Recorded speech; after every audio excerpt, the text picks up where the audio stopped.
नमस्कार दोस्तों, आर के हिंदी स्टोरी में आपका स्वागत है। आइए सुनते हैं कहानी लव मैरिज। दीपक, मैं क्या सुन रहा हूँ कि आप प्रीति की शादी रोहित से नहीं करना चाहते? केशवलाल ने कुर्सी पर बैठते हुए कहा। जी पापा, आपने ठीक सुना। यह तुम क्या कह रहे हो? तुम बच्चों की शादी के लिए मना कर रहे हो, जिसने खुद 25 साल पहले लव मैरिज की। जब समाज में इतना विरोध होता था लव मैरिज का, हमने तब भी तुम दोनों को नहीं रोका। तुम्हारी शादी की आपने पापा, जो भी गलती की वो मैं नहीं करना चाहता। मैंने गलती की? केशव का मुंह हैरानी से खुला का खुला रह गया। जी पापा, हम तो बच्चे थे, आप तो अच्छा बुरा सोच सकते थे ना। दीपक ने अपने ससुर केशव की तरफ देखते हुए कहा। हम लोगों ने तुम दोनों का अच्छा सोचा दोनों बच्चे एक दूसरे को प्यार करते हैं, पसंद करते हैं। समाज की रिश्तेदार की परवाह किए बिना हमने तुम दोनों की शादी करवा दी। यही तो सबसे बड़ी भूल की आप लोगों ने। आपने सोचा ही नहीं कि लड़की का भविष्य क्या होगा। पर मैं यह गलती नहीं कर सकता। मैं प्रीति का भविष्य नहीं बिगाड़ सकता। दीपक ने दृढ़ता से कहा। यह तुम क्या कह रहे हो? मुझे यकीन नहीं हो रहा। केशवलाल के शब्दों में अफसोस साफ झलक रहा था। जी पापा, यही तो मैं आपको समझाना चाहता हूँ कि आपने एक बार भी नहीं सोचा कि यह बच्चे तो प्यार के नाम पर पागल हैं। आप कम से कम यह तो देखते कि लड़की यह शादी करके सुखी रह भी पाएगी कि नहीं। दीपक के शब्दों में अजीब सा दर्द था। दीपक, हमने तो यही पढ़ा सुना था कि बच्चे को अपना प्यार मिल जाए तो वह सबसे ज़्यादा सुखी रहता है। नहीं पापा, वह केवल 15-20 दिन की खुशी और सुख होता है। उसके बाद जब जिंदगी की तलखियों से सामना होता है तो सारा प्यार रफू चक्कर हो जाता है। और फिर उन्हीं का सामना करते करते न जाने कब दोनों नदी के दो किनारे बन जाते हैं, पता ही नहीं चलता। दिखावे के लिए दोनों प्यार दिखाते हैं, अंदर ही अंदर अपनी जवानी की गलती के लिए अपने आप को कोसते हैं। क्योंकि लड़की अगर बेरोजगार लड़के या अपने परिवार की हैसियत से बहुत कम हैसियत के लड़के से शादी कर लेती है तो सारी उम्र, चाहे मायके जाना हो या बहनों के यहाँ किसी ब्याह शादी में या किसी अन्य फंक्शन में, हमेशा ही एक दबाव में रहती है और वहाँ जाकर भी कभी खुशी से उसमें शामिल नहीं हो पाती। मानो कोई शादी नहीं, एक मुसीबत आ गई। अपनी सारी जमा पूंजी लगाकर वह और उसका परिवार वैसे कपड़े गहने नहीं पहन पाता जो उसकी भाभियों और बहनों ने पहने होते हैं। एक बेचारी का टैग परमानेंट उसके माथे पर लग जाता है। पापा सच बताओ, क्या आपको हमेशा सुनीता पर तरस नहीं आता रहता और दिमाग में यह नहीं रहता कि किसी प्रकार उसकी मदद की जाए? आप भी मदद कर कर के थक गए, पर मेरे बच्चे और सुनीता कभी भी अपनी बहनों का और उनके बच्चों का मुकाबला नहीं कर पाए। माना मैं उतना पैसा अपनी बेटी की शादी पर नहीं लगा सकता जितना आप अपनी पोती की शादी पर लगाते हो, पर पापा, कम से कम मैं अपने बराबर का लड़का तो ढूंढूं ताकि कल को उसकी अपनी माँ वाली दिक्कत का सामना ना करना पड़े, अपने भाई और बहनों से भी खुलकर मिल सके, कहीं मन में कोई कॉम्प्लेक्स ना हो। दीपक थोड़ा उत्तेजना में बोला। आप ज़्यादा सोच रहे हो दीपक, ऐसा कुछ नहीं है। थोड़ा बहुत 19-20 तो चलता रहता है। केशवलाल ने आराम से कहा। नहीं पापा, यही सच्चाई है। आप सुनीता से पूछो। सुनीता, बोलो, क्या मैं गलत बोल रहा हूँ? दीपक ने पास बैठी सुनीता से पूछा। सुनीता चुप रहती है। सुनीता, तुम्हें मेरी कसम, अगर तुम मेरी बात से सहमत हो तो हाँ कहो, और नहीं तो अपने विचार रखो।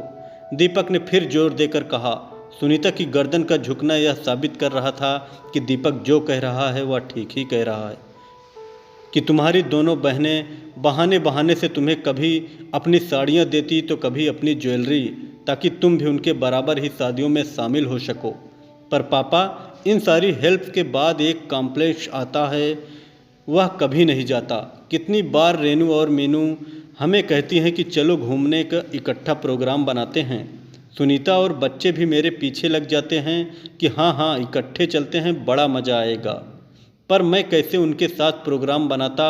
उन्होंने जिन होटलों में रुकना होता है या फिर खाना खाते हैं वह मैं अफोर्ड कर ही नहीं सकता। बस मैं हमेशा ही आगे पीछे का प्रोग्राम बनाता था। हम कभी सरकारी गेस्ट हाउस में रुकते तो कभी यूथ हॉस्टल में। यह बात नहीं है कि मैंने बच्चों को और सुनीता को घुमाया नहीं, पर हमेशा ही फेसबुक पर अपनी मौसियों और मामा के परिवार की फ़ोटोग्राफ्स देखकर बच्चों में एक अजीब सी किस्म की ही हीन भावना आ जाती है। मैं क्या समझता नहीं पापा, सुनीता कैसे घुट घुट कर मेरे साथ रही है।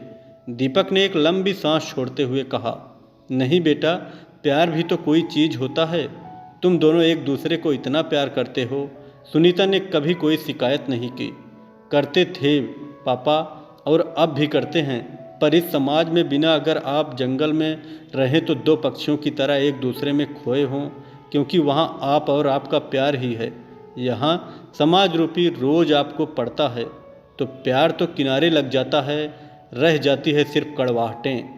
यह कहते हुए दीपक ने एक लंबी सांस ली और सिर पीछे कुर्सी पर टिका लिया, मानो बरसों से भरा लावा बाहर निकलकर उसको कुछ राहत मिली हो। सभी खामोश थे। एक अजीब सा सन्नाटा पसर गया जिसे प्रीति की आवाज़ ने तोड़ा। पापा, आप ठीक कह रहे हैं। मैंने भी मम्मी को तनाव में देखा है। अपने घर का वातावरण अचानक बदल जाता है। जब मौसियों के घर कोई कार्यक्रम होता था, हम बच्चों को भी कई बार लगता था कि वहाँ न जाएं, अपने कजिन के दूरी बना लें, पर पापा तब छोटे थे, समझ नहीं थी। अब समय बदल गया है, लोग अब समाज की उतनी परवाह भी नहीं करते। कहने से बेटा, समाज बीच में से नहीं हटता, जब सामना करो तो पता चलता है। दीपक ने प्रीति को बीच में ही टोका। जी पापा, आप ठीक कह रहे हैं, पर मैंने और रोहित ने पहले कभी नहीं सोचा है और हर पहलू पर डिस्कस भी विस्तार से किया है। आपकी और मम्मी की लाइफ से भी मैंने बहुत कुछ सीखा और समझा है। रोहित को अपनी कला पर भरोसा है। मेरे से बात करके ही उसने नौकरी छोड़ी है। एक बार भाग्य आजमाना चाहता है। इतना तो पापा मैं कमा ही रही हूँ कि हम ठीक ठाक जीवन जी सकें, ज़्यादा ख्वाहिशें भी नहीं। प्रीति ने अपनी बात बड़े आराम से कही। बेटा, डरता हूँ कहीं यह जवानी का जोश न निकले और प्यार के नाम पर मर मिटने का फितूर। मैं समझती हूँ आपकी चिंता, पर पापा आप मुझ पर भरोसा रखें। अगर मैंने रोहित से प्यार किया है तो उसे उसका ख्वाब पूरा करने का एक मौका तो देना ही चाहिए। मैं तुम्हारी इस बात से सहमत हूँ बेटा, पर आजकल तुम बच्चे छोटी छोटी बात पर अलग हो जाते हो। हमारे समय में तो जैसे तैसे करके निभा लेते थे। ऊपर से हम लव मैरिज वालों पर तो खास प्रेशर होता था कि अपनी मर्जी से शादी की है। अब जो बज रहे हैं, इसलिए किसी के सामने कभी कोई मनमुटाव जाहिर भी नहीं होने देते थे। पर अब तो बच्चे। दीपक बात पूरी किए बिना ही चुप हो गया। आपका कहना बिल्कुल सही है दीपक, मैं आपकी बातों से पूर्णतया सहमत हूँ। इतनी कड़वी सच्चाइयाँ पता चली जिनके बारे में कभी हमने सपने में भी नहीं सोचा था। हम तो आपको बड़ा महान समझते थे कि हमने दकियानूसी माँ बाप की तरह नहीं, बल्कि अपनी बेटी के प्यार को स्वीकार किया। पर दीपक, अब समय भी बदल गया है और हम सबको अपने इसी तरह की शादी के बाद आने वाली मुश्किलों के बारे में भी अवेयर कर दिया। अब सब मिलकर प्रीति की शादीशुदा जिंदगी को खुशहाल बनाएंगे। केशवलाल ने अपनी बात रखी। जी पापा। दीपक के यह कहते ही सभी के चेहरे का तनाव रफू चक्कर हो गया और नानी सबको बर्फ़ी खिलाने लगी। कहानी कैसी लगी कमेंट में ज़रूर बताएं।